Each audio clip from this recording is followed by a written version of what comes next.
ఇంతవరకు ఎవరైనా సబ్స్క్రైబ్ చేసుకోకపోతే సబ్స్క్రైబ్ చేసుకోండి, పక్కన ఉన్న బెల్ ఐకాన్ని యాక్టివేట్ చేయండి. మన ఛానల్ని సబ్స్క్రైబ్ చేసుకోకుండా ఎక్కువ మంది చూడటం వల్ల సబ్స్క్రైబర్ కౌంట్ చాలా తక్కువ ఉంది. ఇప్పుడు ఈరోజు మనం రామేశ్వరంలోని పంబన్ బ్రిడ్జ్, భారతదేశంలోని చిట్ట చివరి రైల్వే వ్యవస్థ, 1964లో ప్రమాదానికి గురైన రైల్వే వ్యవస్థ అండి. ఇది చాలా ప్రపంచంలోనే అత్యంత డేంజరస్ బ్రిడ్జిల్లో ఇది ఒకటిగా ఉంది. 1964లో దాదాపుగా 200 మంది ప్రాణాలు కోల్పోయారు. అప్పటి నుంచే ఈ ధనుష్కోడి వీటన్నిటిని కూడా గోస్ట్ సిటీ అని కూడా పిలుస్తారు. ఇక్కడ మీరు చూసుకున్నట్లయితే పాత రైల్వే బ్రిడ్జ్ అండి, మీకు పక్కన కనపడుతుంది.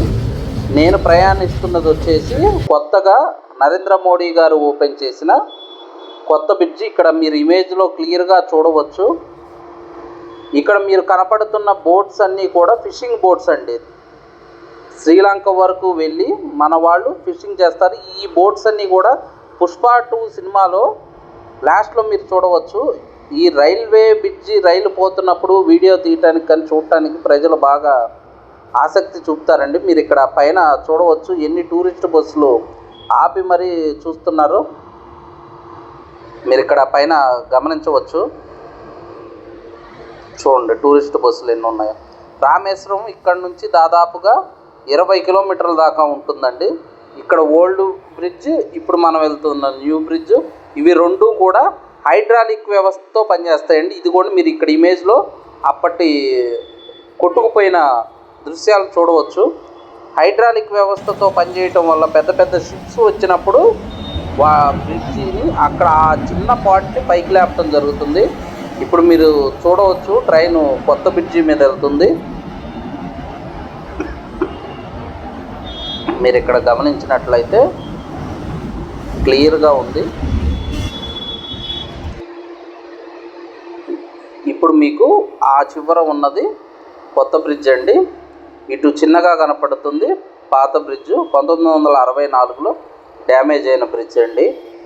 ఇక్కడ మీరు బోట్స్ కూడా చూడవచ్చు, వేటకు వెళ్తున్నారు. పుష్ప 2 సినిమాలో లాస్ట్లో చూపించే సీన్ ఇక్కడేనండి షూట్ చేసింది. రామేశ్వరం వస్తే తప్పకుండా చూడవలసిన ముఖ్యమైన ప్రదేశాలలో ఈ పంబన్ బ్రిడ్జ్ కూడా ఒకటండి. చాలా అందంగా ఉంటుంది. బ్లూ వాటర్తో డేంజరస్ బ్రిడ్జిల్లో కూడా పేరు పొందిన బ్రిడ్జ్ అండి. నెంబర్ 1 స్థానంలో ఉంది. చాలా డేంజరస్ బ్రిడ్జ్ అండి. మీరు ఇక్కడ వాటర్ ఫ్లో అవుతున్నప్పుడు అలలు ట్రాక్ మీద కూడా వచ్చేంత ఫోర్స్గా వస్తాయి. మీరు ఇక్కడ క్లియర్గా చూడవచ్చు. వాటర్ కూడా చాలా స్వచ్ఛంగా ఉంటుంది. మొత్తం అంతా వాటర్లో మీరు మొత్తం కింద చేపలు అవన్నీ కూడా క్లియర్గా కనపడతాయి. మీరు ఈ బ్రిడ్జి మీద ప్రయాణిస్తే మాత్రం ఆ అనుభూతి చాలా బాగుంటుంది.